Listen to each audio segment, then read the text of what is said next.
University and all the people who are here with us. So let me start by, if you permit, by quoting your teacher and friend, Anthony Hecht, who said that poetry operates by hints and dark suggestions, and it is full of secrets and hidden formulae, like a witch's brew. So today we are especially fortunate to have a magician who will uncover the secrets for us and this formula of poetry. Vasilka Razin Kharkiv National University is honored to announce a guest lecture by Professor Jonathan Posta, Distinguished Research Professor from California State University, Los Angeles. Professor Jonathan Posta began his studies at Yale in the late 1970s and joined the Department of English at UCLA in 1980, where he served as the chair of the department and twice as dean of the School of Humanities. Professor Posta is the founding director of the UCLA Summer Shakespeare Program in Stratford and London. The research and teaching interest of Professor Posta include modern and contemporary poetry, with a particular interest in Shakespeare, Milton, metaphysical poets, as well as the 20th and 21st century poetics and questions of literary influence. He is the author of many books, including Sir Thomas Browne, English lyric poetry, the early 17th century poetry, and many, many others. I'm honored to say that our dear guest has received numerous fellowships from the Folger Shakespeare Library, the National Endowment for the Humanities, and the Belasco Foundation, as well as John Simon Guggenheim Memorial Fund.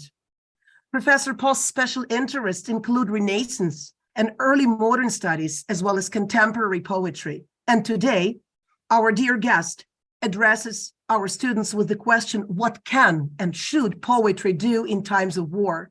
And in his dialogue with our Karazin students, Professor Posta will refer to the poetry of Seamus Heaney, an Irish poet and writer, Nobel Prize winner in literature, who lived through the bitter years of the Irish-English disputes in the 1970s. Professor Posta will also appeal to the works of Thomas Eliot, poems and sonnets of William Shakespeare, as well as Anthony Hecht's poem, The Book of Yolek, which you all have received. The lecture is a part of a series of the initiative of Vasilka Razin Kharkiv National University. It is already our 6th meeting, and now I'm very happy to step down in favor of our dear dean, the Dean of Foreign Languages School, Professor Svetlana Andreevna Verochenko, a person who for many years, I would say for decades right now, has been this enigma and the brilliance of literature to our students, to the students of our faculty. Svetlana Andreevna, it's an honor to have you with us. Thank you so much for being here. It's a pretty heroic appearance because Svetlana Andreevna has an electricity blackout and she still made it to this meeting. So I'm very grateful for that. Please, the floor is all yours. I'm stepping down in your favor. Thank you so much. Thank you, dear Lina. And I'm sorry, yes, Riel, I'm without electricity, I'm without light, but still I'm with mobile internet. And really, I'm happy to be here today. And I should say that on behalf of the School of Foreign Languages in Karazin University, I really welcome our guest, Mr. Jonathan Posta, who is a distinguished research professor, and he is a founding director of the Summer Shakespeare Program in Stratford and London. And his scholarly and teaching interests range from early modern to modern poetry, with a special interest in Shakespeare, Milton, and the metaphysical poets. And today's lecture is especially important for the students of the School of Foreign Languages, because literature is one of the majors of our students. Jonathan, we are grateful to you for joining us today, and we are really looking forward to hearing your lecture, because every lecture of an outstanding person gives us, our university and our students, strength and inspiration. We feel your support and it makes us stronger. It's another lecture to our victory, and it means that Kharkiv and Karazin University are alive and well. Thank you. We are really looking forward to your lecture. Thank you. Thank you very much, Svetlana Andreevna. Thank you for your fantastic words. Dear Jonathan, this was our dean. Would you please take the floor? The floor is all yours. Thank you very much. Well, thank you very much for including me in this series. Really, the honor is mine. It's hard to imagine the circumstances in which you are in. And so the idea of being able to talk about poetry and imagining a world other and better than the one that currently exists is a crucial element, I think, in terms of our rehabilitations. What I thought I would do, and this is really prompted by my appearance here, is I wanted to kind of talk through the relationship of poetry and war, and poetry in the time of war, and the two are obviously closely related. I thought I would begin by just speaking broadly. I don't have written notes. I'm just speaking off the cuff, really. I would speak broadly about poetry and war for a few minutes, and then talk about the 20th century spin on that issue. And then I wanted to talk in some detail about the three poets, T.S. Eliot, Seamus Heaney, and Anthony Hecht, who offer three different perspectives on poetry in the time of war. And I'm guessing this, and I'm going to read a fair amount of poetry in the course of this conversation, and I hope that's okay. Please interrupt me if I'm not coming across clearly. And I would like to probably take about 30 minutes, I'm guessing, to talk, and then time for question and answer after that. I may go a little more than 30 minutes, but we'll see. You'll let me know if I'm dragging my feet and you're all getting tired and want to go to sleep. I know it's late where you are, or late by my standards at any rate. I wanted to say a few words about the relationship of war and poetry before we get into the 20th century. And one way of thinking about it has to do, if you go back to sort of Greek and Roman culture, where war itself was a sort of celebrated responsibility of the epic poet. So someone like Homer would validate the notion of warfare by commemorating the various fighters and their battles. And in that sense, the epic poet sort of imagined a full encapsulation of what we think of as early Greek culture. And to a great degree, Virgil followed Homer in this activity. There's a little more drag on the personal in Virgil, a longer sense about the costs of war at the personal level, but to a great degree, epic poetry is committed to sort of the celebration of war in terms of especially the foundation of a particular culture, which is clearly what's going on in Russia at the present moment. But then with the advent of Christianity, the notion of epic shifts quite a bit in relation to what the war is about. And when you get to Dante, the war is no longer a physical combat, but it really deals with sort of the moral spirit, the election, the suffering of the individual as that individual either ends up in hell, purgatory, or eventually paradiso. So the combat becomes a kind of internal event. And then this is not to say that Christianity is without combat by any means, because the Crusades are going on, and we know what goes on in the Crusades. But nonetheless, there's a kind of interiorization of epic in the battle. And by the time you get, in English at any rate, to Milton's Paradise Lost, you've completely moved the battle to the inner person. Actual battles among angels are rather mockingly presented. So epic itself is shifting in terms of its point of focus. By the time you get into the 18th and 19th centuries, that notion of war and poetry has shifted greatly from what it was earlier. And largely lyric poetry, which is what we'll be talking about today, takes a much more focused light on the individual in that context. In the poets we'll be talking about today, you're really dealing with lyric poets, and poets now concerned with their own relationship with their time in writing poetry. And the fundamental question becomes, can poetry do any good in these periods of greater conflict? And that's quite different from the question that would have been done in terms of posed in terms of classical literature. And I thought I would give a little bit of a sort of a preview of that by an exchange involving Seamus Heaney and T.S. Eliot, and lay out a few of the basic principles that I'll be addressing and talking to over the next 20, 25 minutes. One has to do with simply a quotation from Shakespeare. And this is from a sonnet, not the theater, where in the theater you could have epic action going on, but the sonnet is much more about the individual person. And the phrase from Shakespeare that Heaney lights on is, "How with this rage shall beauty hold a plea, whose action is no stronger than a flower?"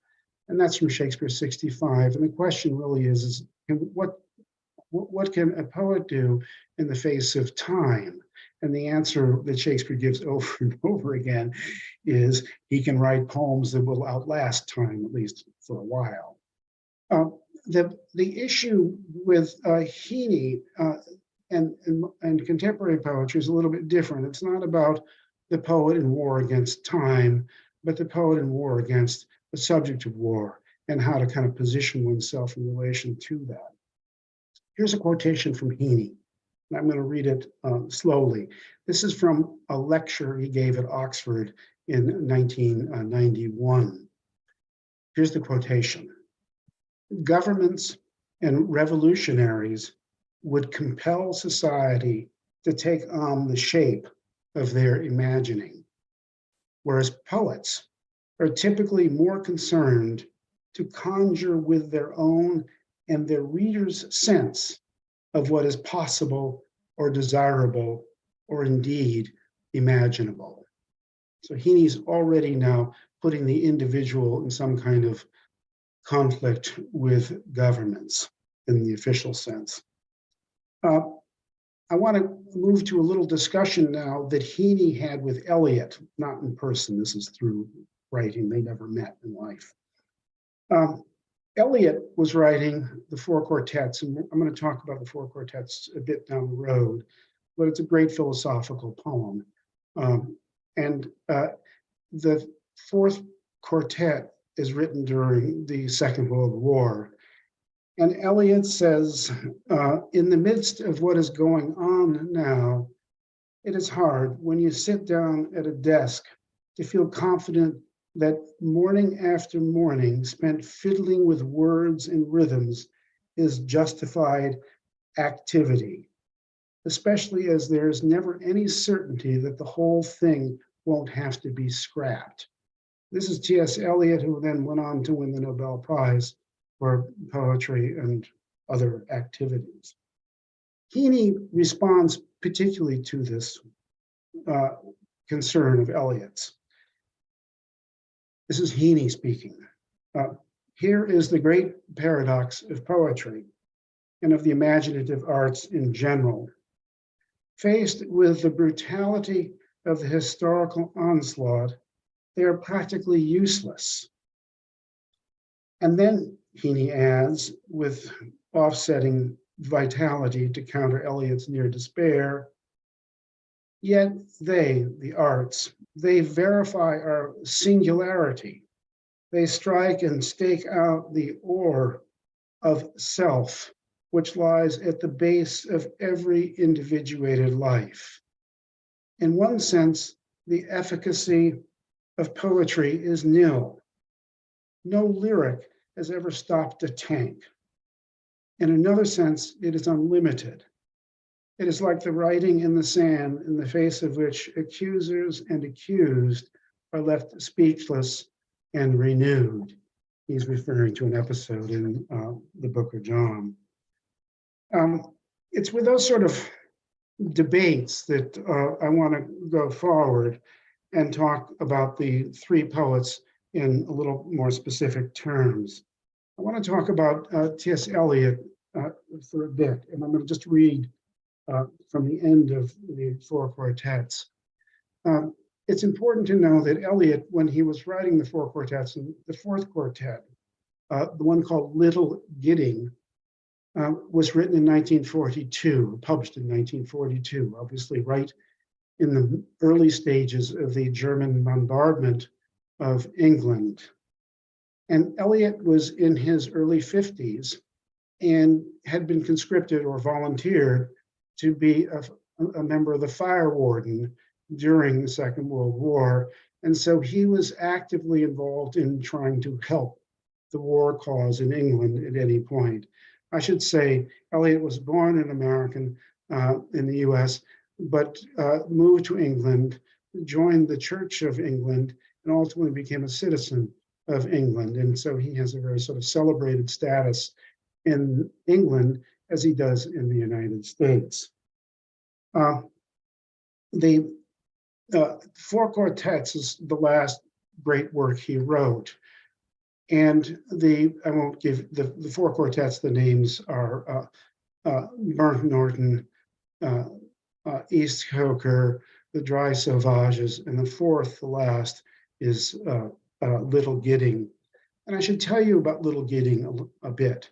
Little Gidding is a spiritual community that still exists, and it's north of Cambridge, England, by 10 miles, 15 miles or so. You can go and visit it today, as Eliot visited it in 1938. It was popular in the 17th century because of a religious community that really took hold there. And it is that community which still continues in various forms today. So the last part of the fourth quartet, the last part deals with this spiritual community. Now, one other thing to keep in mind about this quartet is that Eliot's poem is always just on the edge of almost being out of reach of reason. It's quite a philosophical poem, and I thought I would give you just the last movement in it. So it's the fifth movement, and by calling them quartets, of course, he's calling attention to the idea that they have a kind of musical connection, and they run themes through the various portions of it.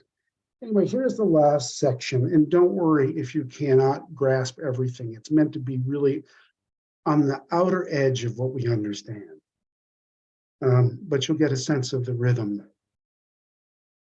What we call the beginning is often the end, and to make an end is to make a beginning. The end is where we start from, and every phrase and sentence that is right, where every word is at home, taking its place to support the others. The word neither diffident nor ostentatious, an easy commerce of the old and the new, the common word exact without vulgarity, the formal word precise but not pedantic, the complete consort dancing together. Every phrase and every sentence is an end and a beginning, every poem an epitaph, and any action is a step to the block, to the fire, down the sea's throat, or to an illegible stone. And that is where we start. We die with the dying, see they depart, and we go with them. We are born with the dead, see they return, and bring us with them. The moment of the rose and the moment of the yew tree are of equal duration. A people without history is now redeemed from time, for history is a pattern of timeless moments. So while the light fails on a winter's afternoon in a secluded chapel, history is now and in England, with the drawing of this love and the voice of this calling. We shall not cease from exploration, and the end of all our exploring will be to arrive where we started and know the place for the first time, through the unknown remembered gate, when the last of earth left to discover is that which was the beginning. At the source of the longest river, the voice of the hidden waterfall, and the children in the apple tree, not known because not looked for, but heard, half heard, in the stillness between two waves of the sea. Quick now, here, now, always. A condition of complete simplicity, costing not less than everything, and all shall be well, and all manner of things shall be well, when the tongues of flame are enfolded into the crowned knot of fire, and the fire and the rose are one. It's a spectacular ending in which you feel just the incantation of Eliot's voice taking over. And even if you can't follow the specific symbols like the rose at this point, you can get the sense of uplift and encouragement that he's hoping to send to his fellow readers. As just a sort of a sidelight, of all things, Little Gidding, packaged as part of the four quartets, became a bestseller during the Second World War among the English, partly for its celebration of England and its kind of belief in the English cause and in the spiritual condition that Eliot is speaking to. I wanted to move away from Eliot. Eliot is foundational for the two poets that follow in different ways. Oh, it says my recording has stopped. Is this possible? I can't hear you. Dear Jonathan, Pani Yes. Victoria is going to fix this problem right now. Everything is going to be good. Oh, okay. Should I just Yeah. wait? Пані Вікторія, would you help us? Допоможіть нам, будь ласка, поновити запис. Здається, її вибило, мабуть. Ну, зараз ми Напевно. Just мабуть, з tell me when to інтернетом. start. Я думаю, що пані Вікторія під'єднається, і ми зараз поновимо запис. Звичайно, все налагодиться. Бо Sorry, just little technical pause right now. We're в going to неї fix all. інтернет. Зараз вона перейде на мобільний інтернет і Yeah. запустимо, бо поки що я розпочав запис, але Thank you so much. Дякую. All right. Thank you very much. Thank you, dear gentlemen. Sorry for the pause. That's not a problem at all. I wanted to move from Eliot to Heaney, and I'll just say a few words about Seamus Heaney, who also, like Eliot, won the Nobel Prize, in his case, 1995. Heaney's position was unusual in the sense that he was from Northern Ireland, and Northern Ireland was occupied by both the British Protestants and also by Irish Catholics. And Heaney was Catholic, and in that sense belonged to a minority culture in the North. And that, oops, I've got something on my screen now. There we go, oops. And he, Catholics, and oops, what's happening now? I guess we're okay. I was getting some strange feedback, sorry. Yeah, we're okay. Okay, all right. And Heaney spent a great deal of his life dealing with the various troubles existing in Northern Ireland caused by the conflict between the Catholics and the Protestants, and also the British, who came in the 1970s to try to instill peace, but in fact only in the process of doing so created more havoc. And Heaney's really, his life is given in many cases to writing prose about the problem of poetry in these moments. And I've already read you some suggestions of what his views were toward them. And I thought I would read one poem by him, and it's called The Tomb Road, Toome Road. And what it does is it's written from the point of view of a younger boy Heaney living in the northern portion of Ireland, and he's writing about his home and the immediate road by his house. And what's happened is that the British soldiers, in the name of peacekeeping, have moved over and taken over and just run through his land. And so he's going to write a poem about that sense of invasion, and also in the end identify a particular mode of resistance that he feels in terms of just the local people resisting those people who are invading. So in that sense, of course, it has a great deal to do with the present moment in the Ukraine. Anyway, it's called The Tomb Road. One morning early, I met armored cars in convoy, warbling along on powerful tires, all camouflaged with broken alder branches and headphoned soldiers standing up in turrets. How long were they approaching down my roads, as if they owned them? The whole country was sleeping. I had rights of way, fields, cattle in my keeping, tractors hitched to buck rakes in open sheds, silos, chill gates, wet slates, the greens and reds of outhouse roofs. Who should I run to tell among all those with their back doors on the latch for the bringer of bad news, that small hours visitant who, by being expected, might be kept distant? Sowers of seed, erectors of headstones.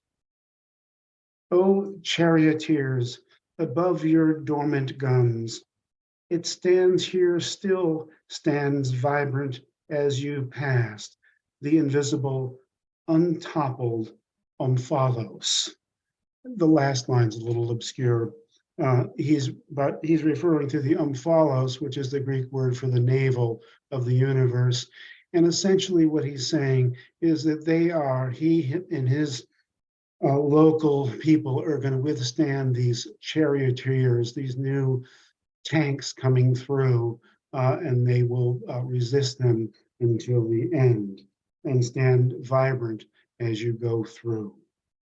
That was Heaney's particular take, and one that I think is important to keep in mind.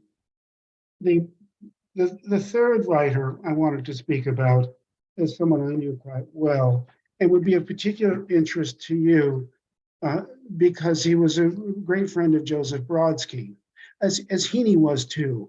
But Anthony Hecht, whom I'm talking about, translated Brodsky in the early 70s when Brodsky left Russia and came to the United States. And the link with Brodsky existed between the two men until they until Brodsky predeceased Hecht by about 5 or 6 years. So my wife tells me to keep my head up, so I need to make an adjustment on the screen. I thought that I would say a little bit more about Hecht and then read a poem of his. Hecht was born in New York City, the child of German immigrant parents from the late 1890s, and he himself was Jewish.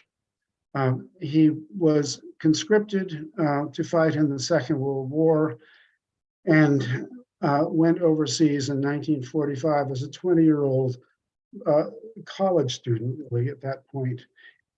And among them, he arrived for the last 4 months of the actual Second World War in 1945.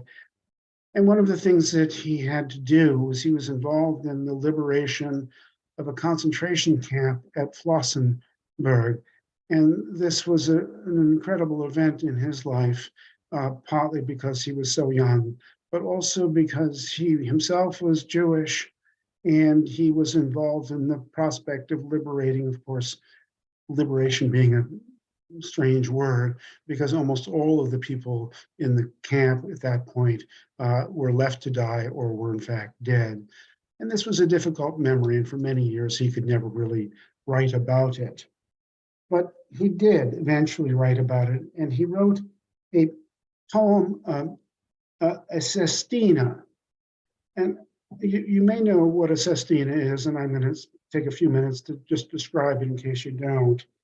But the title of his poem is called The Book of Yolek. And I'm going to talk more about Yolek in a few minutes. But he wrote it as a sestina.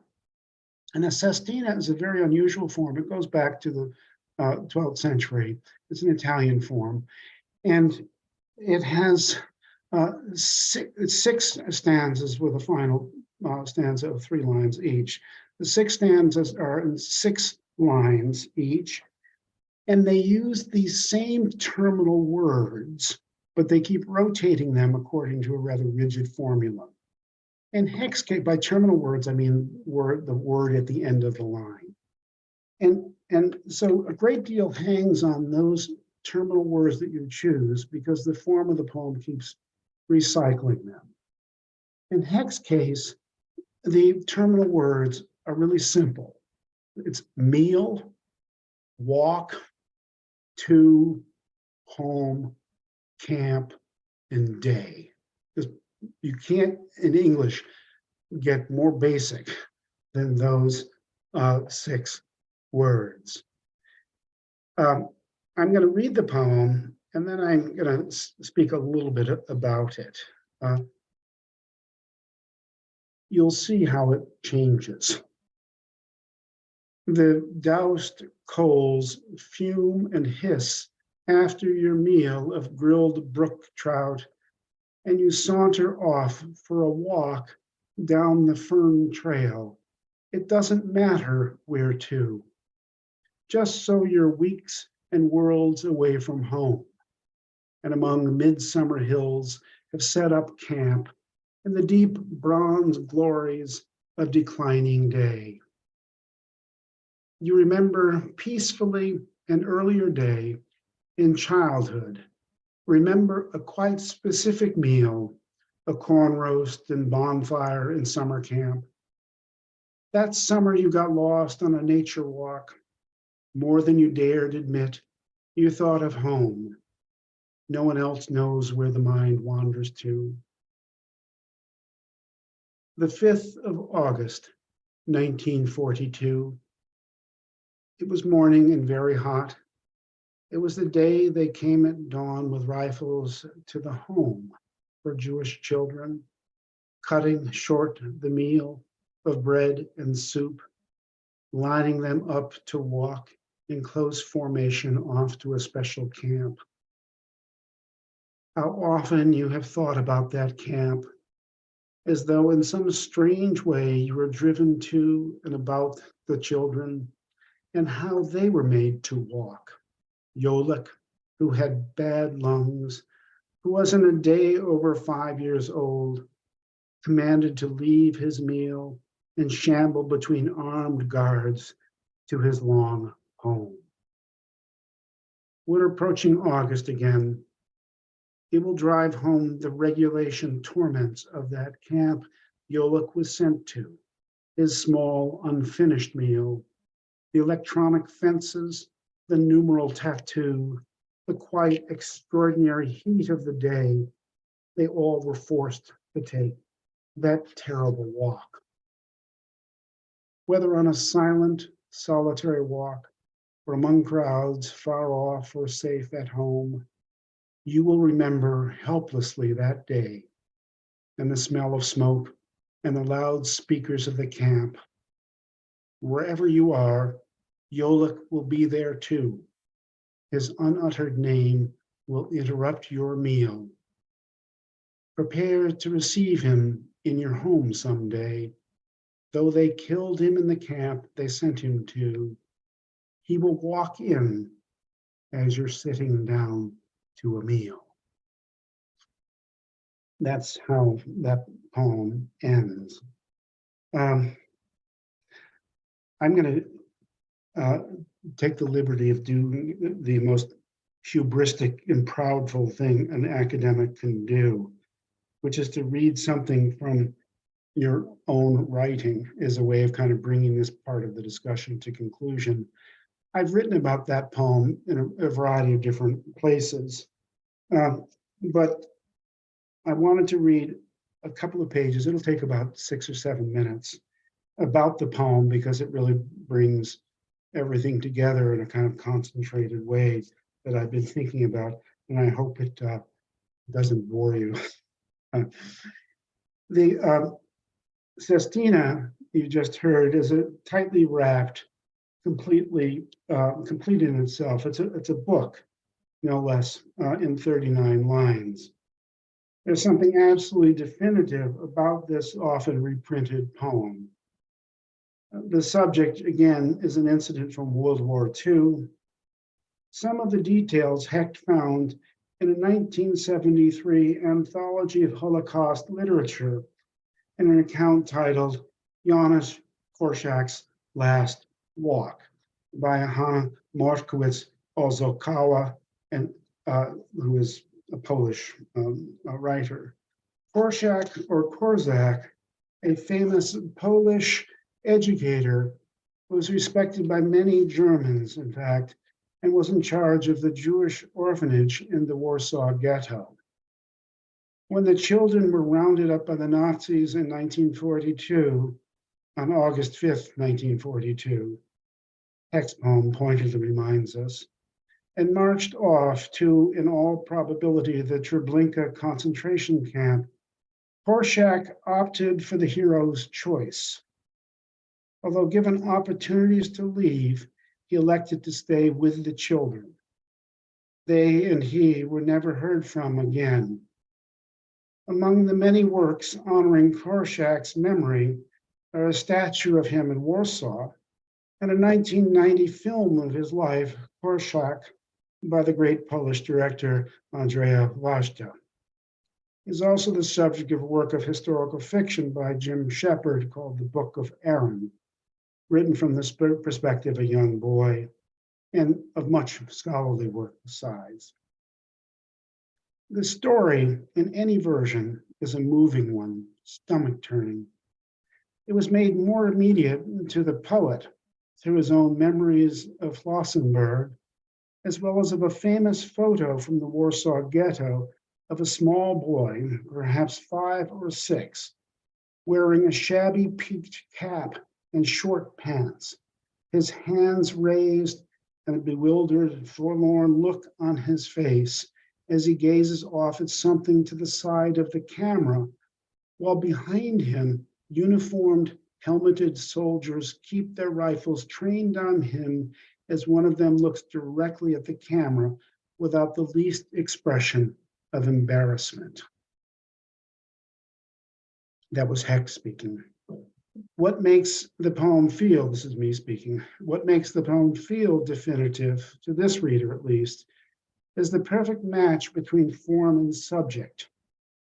The laws of the Sestina come now in concentrated form to the service of the poet writing about the horrors of the concentration camp in the manner, as Elie Wiesel says, of a witness who believes he has a moral obligation to try to prevent the enemy from enjoying one last victory by allowing his crimes to be erased from human memory.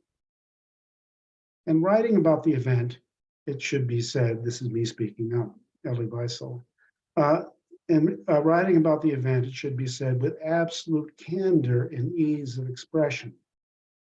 Although the poem possesses, as must all Sestinas, significant attention to form, nowhere in Hecht, and in very few Sestinas in general, does form feel so natural an extension of thought.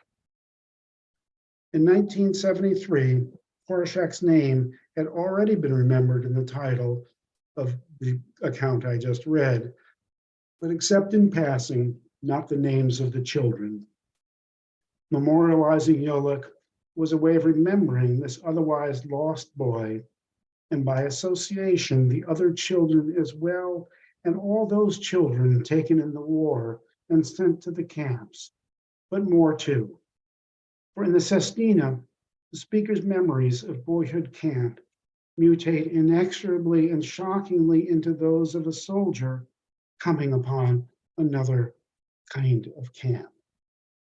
That degree of intensely forged identification with a subject, of boy with boy, of soldier with the boy who never got the chance to grow up, is what makes the poem a true witness to the events it describes. You feel the identification in every turn of phrase, and the use of the colloquial you as a form of self-address, and the perfectly managed but also terrible logic of the return of those 6 simple terminal words, the meaning of which even a 5-year-old would understand. Meal, walk, to, home, camp, day. As the poet says in the penultimate stanza, whether on a silent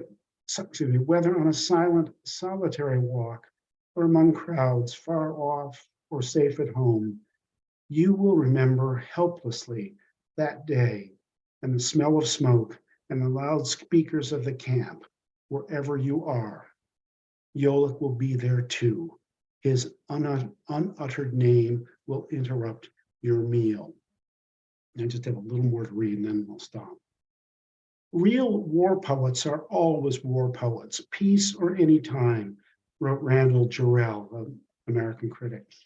And so with Hecht, the poet of the Book of Yolik, the Sestina concludes, prepared to receive him in your home someday, though they killed him in the camp, they sent him to. He will walk in as you are sitting down to a meal. Near the end of his life, and this is going to bring this back to Seamus Heaney, near the end of his life, Hecht quoted an observation by Seamus Heaney in a review that Hecht wrote of Heaney's essays. Here is Heaney.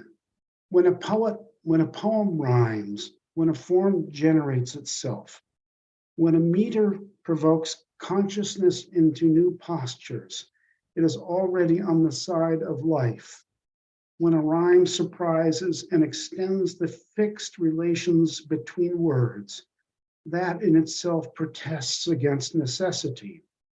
When language does more than enough, as it does in all achieved poetry, it opts for the condition of overlife and rebels at limit. This is me speaking now. Sometimes the need for overlife is greater than others. Heaney was thinking specifically of Philip Larkin's late Obad, a poem Hecht characterizes rather brutally as a, quote, bitter, almost resentful meditation on his solitary mortal condition, a muttered litany of whining complaint. Hecht could really draw it out sometimes. But Hecht found Heaney's fundamental rule, his law even true here. In this fundamental artistic way, then Heaney noted, Larkin's Obad does not go over to the side of the adversary. This is now me speaking, nor must it be said, does the Book of Yolik. In its utter mastery of a complex form, the Sestina protests quietly but strenuously against necessity, indeed in favor of overlife, as Yolik returns at the end of the poem in the figure of Elijah to assume his seat at the table. One wonders what the unembarrassed German soldier in the photo might have felt had he come upon Hecht's poem in 1981, the year it was composed, or 1990, when it was first published. I've talked for almost 40 minutes now, which is maybe a little longer than I had anticipated, but I think that Yolik brings together the conclusion of my thoughts on this topic, which is sort of endless and obviously going to be defined differently by every poet who confronts himself with or herself with his prospects of not just war, but how to write about war itself. So I want to thank you for being here, and also for I'm enduring what obviously is just a terrible circumstance on your behalf, your part. And I'd be happy to talk with anybody or have you two talk to each other, however it can be done electronically. And I want to thank you very much, and especially Alia for just being so extraordinary and bringing together this occasion. Extraordinary for me. I mean, believe me, I'm sitting in Arizona, of all places, in a desert almost, and talking to you people is an incredible event in my life, and I want to thank her for arranging it, for doing so much for both ends to make this happen. So thank you, and I'll just sit back now at this point. And I can unmute. Dear Jonathan, thank you so much. Please, everybody have mercy on me, because speaking after such an incredible lecture seems to be simply impossible. After such an outstanding lecture and such an incredible lecture in input and contents of the lecture, I find it very hard to speak. So, dear Jonathan, thank you so much for everything. It was simply amazing. If you permit, I'll just take a couple of sentences in Ukrainian, just in case, definitely not assuming to summarize, but just, at least to resonate. Yeah. Шановна каразинська спільнота, прошу мене пробачити, тому що мені дуже важко говорити після такої неймовірної лекції. Я знаходжуся під глибоким впливом, як думаю, що і усі ви, і звертаюся до професора Джонатана зі словами великої дяки, the words of great gratitude, і великої шани за цю тему, яку він обрав, і за те, що він наразі нам розповів і як він це зробив. Ви, мабуть, що і самі зрозуміли, і без мене, що він апелював до теми еволюції поезії і її діалогу митців, творців поезії з приводу того, що і як поезія повинна робити під час війни, починаючи з часів Гомеру, Вергілія, після того апелюючи до поезії хрестових походів і так далі.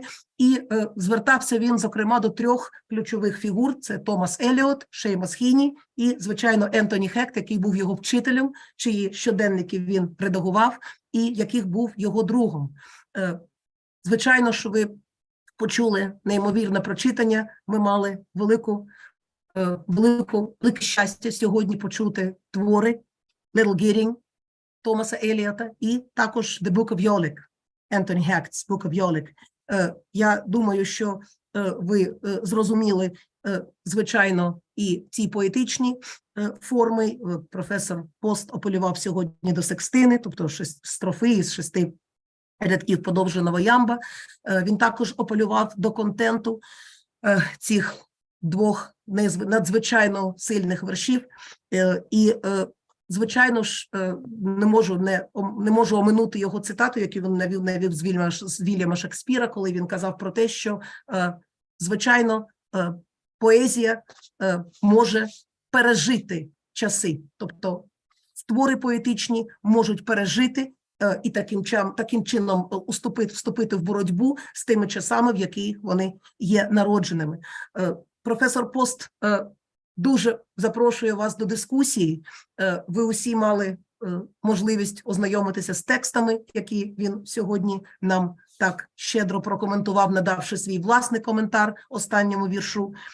Тож, будь ласка, якщо у вас є бажання, якщо у вас є, звичайно, можливість казати більше, ніж в мене, оскільки я все ж таки знаходжуся під великим впливом і під великим щастям, скажімо так, з комунікації з цією людиною, то, будь ласка, допоможіть і залучайтеся до дискусії. Це велика честь мати таку людину серед нас, яка корелює все те, що було написано Шеймусом Гіні з приводу ірландсько-британських суперечок на його родині, Північній Ірландії, все, що було створено Ентоні Гектом з тематики Голокосту, він апелює і порівнює з нашим контекстом, зі стражданнями, які наразі проходить наша країна, і з боротьбою за свободу, яку наша країна невпинно веде.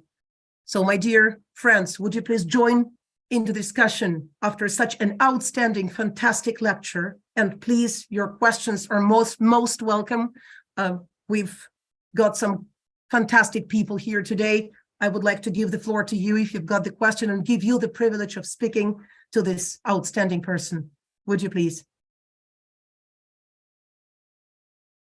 Oh, come on, somebody. Everyone is so impressed. Everyone is so impressed that they just cannot find words to speak. I'm sure of that.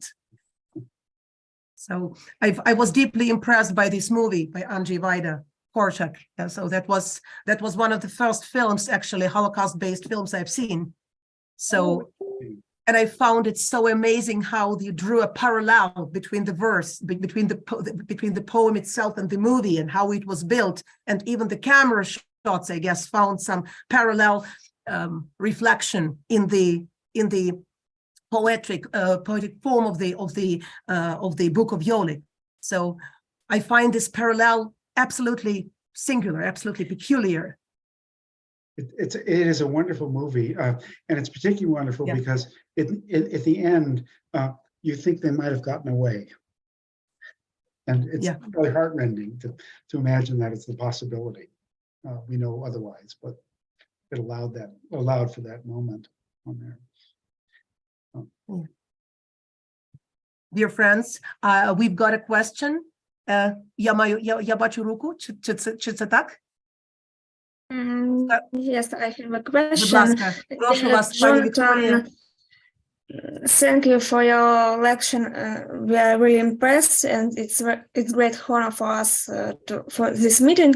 And I have such question: have you ever read some Ukrainian poet, and what is your favorite? Maybe poet, maybe writer, Ukrainian. I'm not sure I heard everything there. I'm still struggling with the technology. Can you repeat it for me, please? Of course. My question is about your favorite Ukrainian writer or poet. Maybe you have read Ukrainian poet and can express your emotions. I wish I could say I had. I can only tell you this, that I ran across the news that the novelist Andrei Kirkov from Ukraine, in a novel called Gray Bees, has been cited for the National Book Critics Circle Award, and he's in the finals for that award in our country. It's translated by Boris Drazyuk, and I just wanted to mention that. I don't read or speak Ukraine or Russian. My languages really stop in Europe, or Western Europe.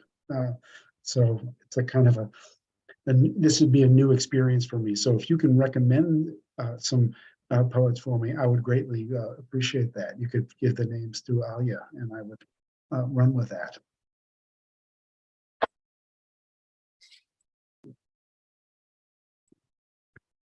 Thank you so much, Pani Victoria, for your wonderful question connected with our motherland and, our literary heritage. Dear Jonathan, if I could kindly ask you to just, give your commentary on the statement. Once I've come across a phrase that the best poetry, the best literature ever gives you idea, gives you perception of what you already know, of what you already feel. And when you come across that kind of poetry or literary piece, you immediately relate to that. It resonates in you. Have you often felt that? And would you say that sometimes this statement was not true and you felt something that you'd never felt before? And probably that was a literary piece that made you feel like that.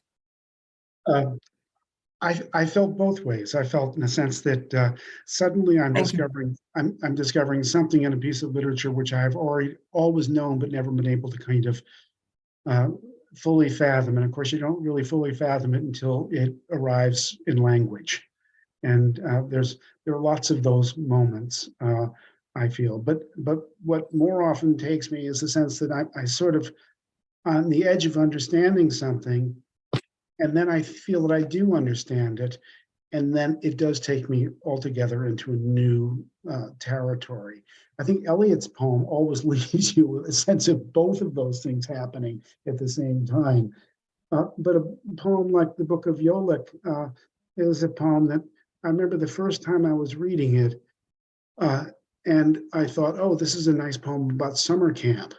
And then suddenly in the middle of it, when he gives the date of the poem, August 5th, 1942, that the shift is so radical that it's hair-raising. And it's almost impossible, I find, to read that poem again and not just feel myself completely emptied out by the time I get to the end of it. And so in that sense, that's taking me into a completely new realm.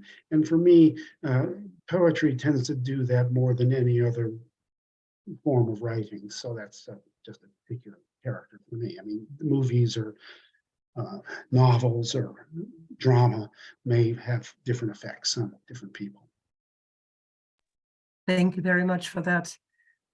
I felt pretty much like that when I watched the documentary film Birch Grove, which was made about Auschwitz-Birkenau, because first the movie, the film, this was documentary, nonfiction. It just presented the Birch Grove, like a piece, little forest, yeah?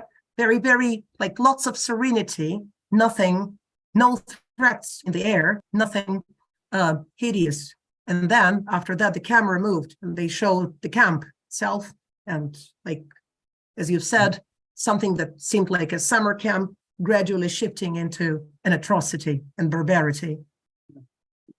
Thank you so much, dear friends. Please, all your questions and maybe thoughts, maybe suggestions are absolutely welcome. Pani Anastasia Klishova, you're so welcome. Please, the floor is yours. Dear Jonathan. Well, I'm not sure if its question is connected with our topic, but which author made you fall in love with the literature? Who was like the first one? Good question. Probably Shakespeare, and probably the sonnets, and probably in particular sonnet number 18, which is oftentimes referred to as the most popular of all of his sonnets. And shall I compare thee to a summer's day? And I used to write that poem out thinking I would give it to a girlfriend whom I did not have, and that she would then become my girlfriend if I gave her that poem. You know? So my identification with it was highly personal.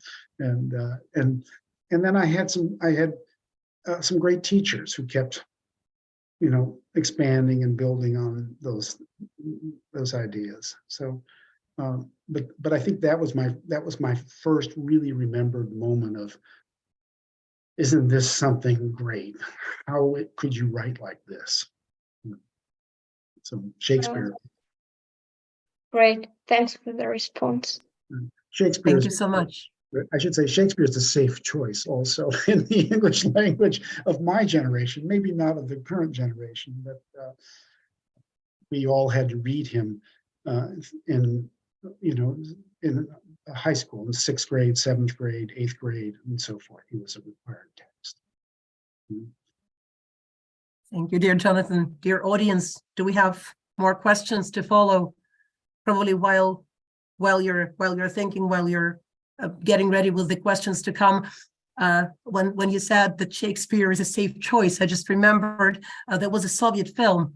I would not, probably venture to give the exact name of it, but if you just feel like watching it, I will definitely send you the link. It was an interesting film because that was about a school where the children who majored in physics mostly studied, but they had literature as well, which they didn't consider to be very important at times.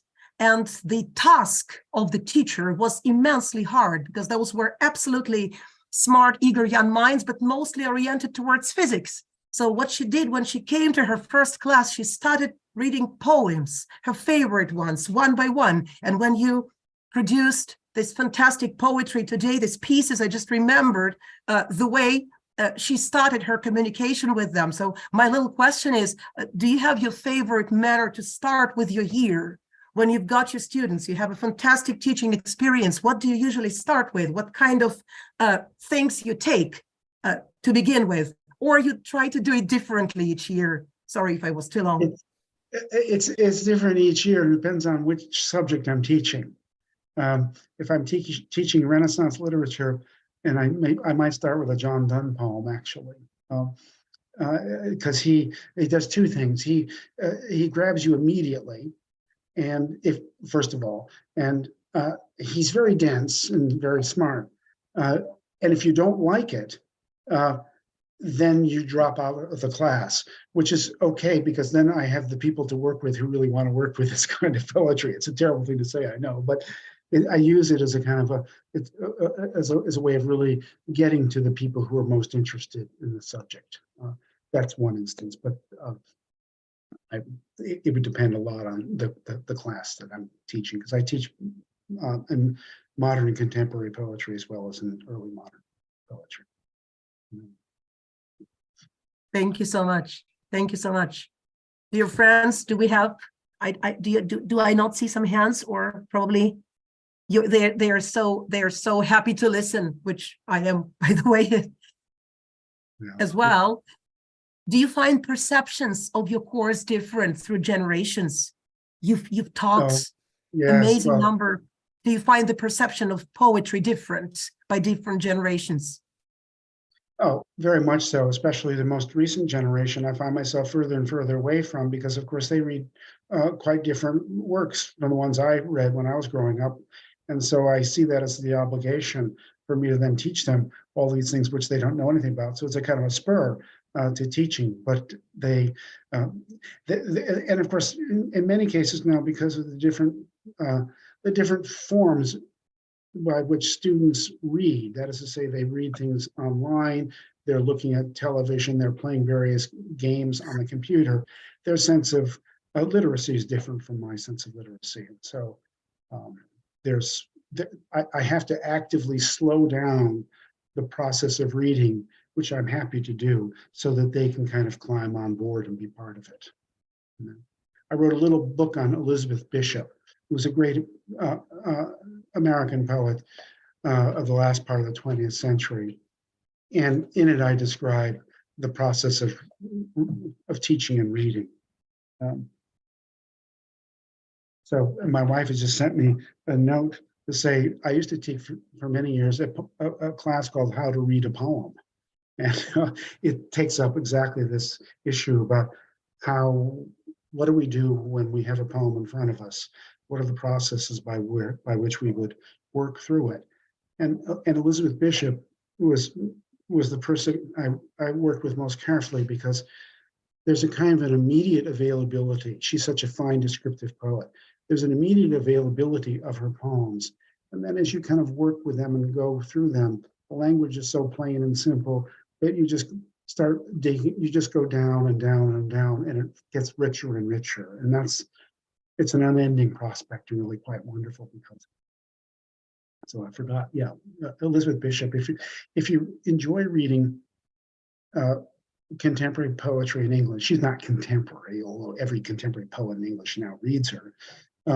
You might start with Elizabeth Bishop. You might start with something like The Fish, which is a kind of a famous poem of hers, or a famous one called One Art, which is about the loss of a beloved person.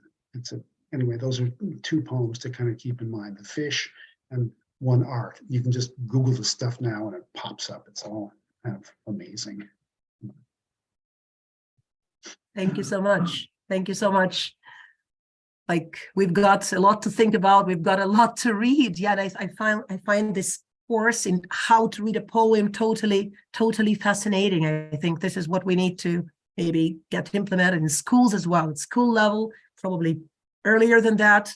Yeah, because this is like sometimes we just need to know how to start, if that hasn't been given at home or like any place else. I think it's an amazing thing to do. What we keep practicing it. Some of the people who are listening are part of a reading group of mine in the summertime, and we meet every 2 weeks, and we really go through the process of how to read a poem, and it's really illuminating. So it's a life treasure, really. I feel like I should let you people all go. You have been with me for an hour, and that itself is a kind of a feat. We are most grateful. If you permit, there is a question. People are just in awe. Dear Evgenia, пані Євгенія Чернакова, please take the floor. Будь ласка, ваше запитання. Дуже вдячні вам за ваше запитання. Thank you so much. It's not a question, it's a reaction and remark. Thank you for your great lecture. Thank you for the home assignment you've given to us. Thank you for brilliant verse we have learned. For example, for me, Anthony Heck was a new poet. And thank you for being with us. It's such a very, very serious and very hard times of our country and ours and our university. And when I read your home assignment, I reread T.S. Eliot, and I reread this. The second part of Little Gidding, this makes me understand what I was missing in all this. I live in the center of Kharkiv, and we experienced a lot of bombing. And when I read today the second part of the last quartet, I was, and about this passage about the dark doves flying over the city. And I reread it, and I saw a lot of negative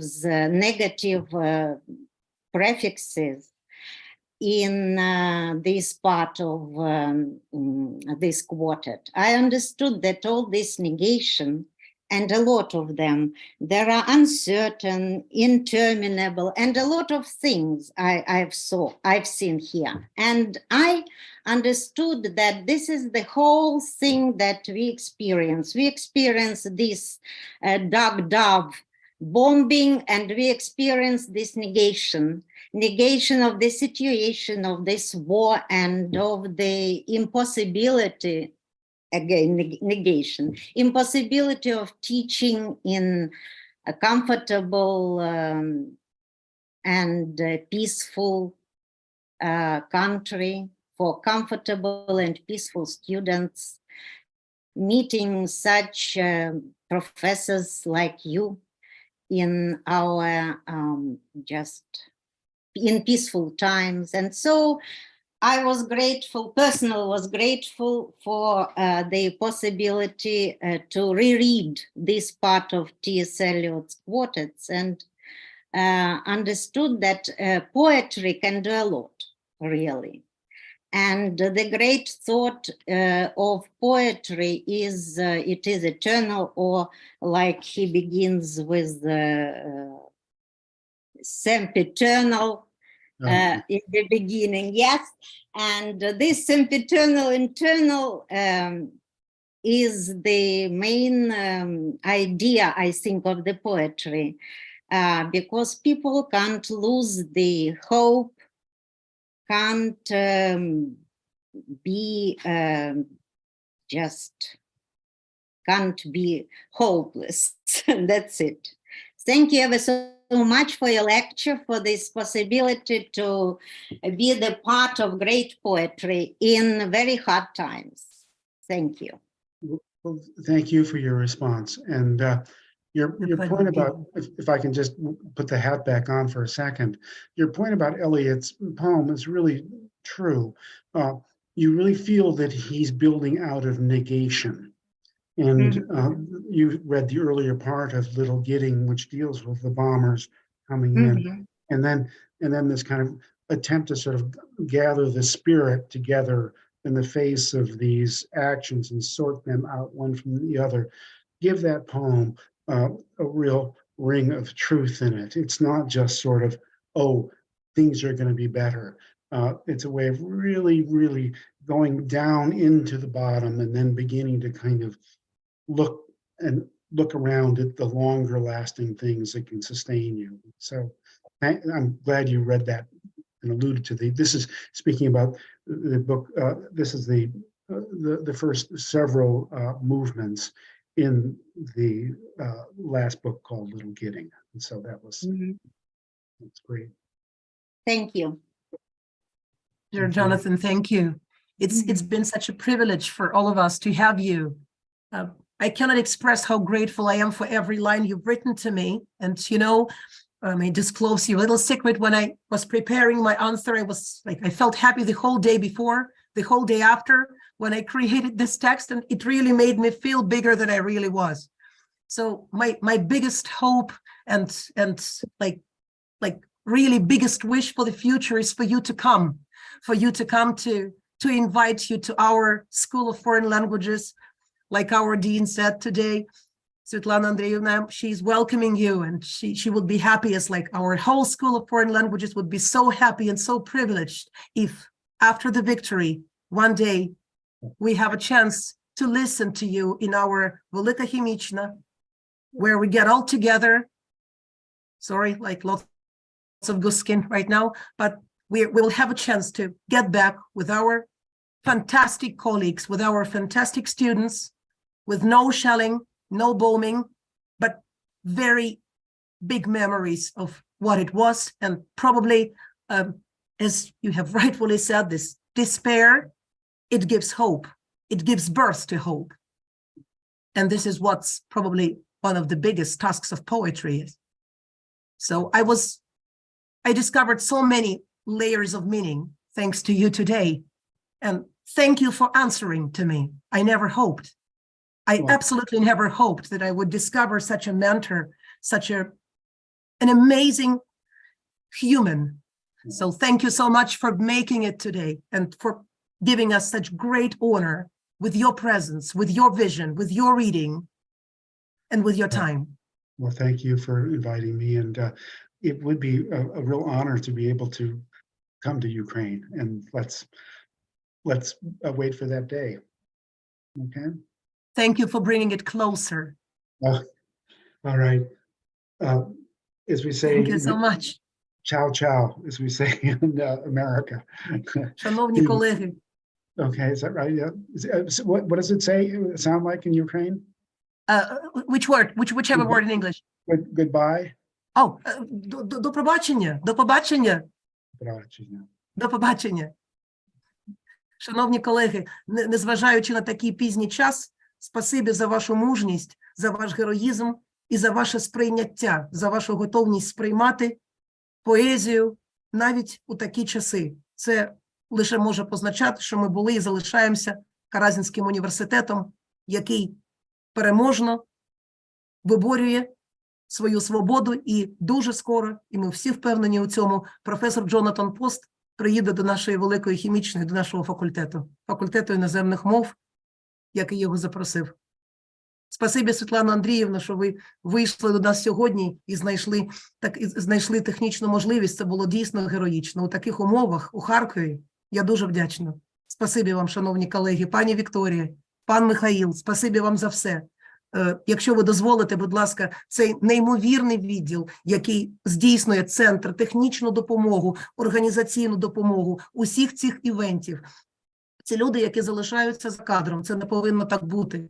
Я вклоняюся перед вами і дякую вам за ваш величезний труд, знаходячись у Харкові в нашому університеті і роблячи таку неймовірну справу. Без вас нічого б цього не було.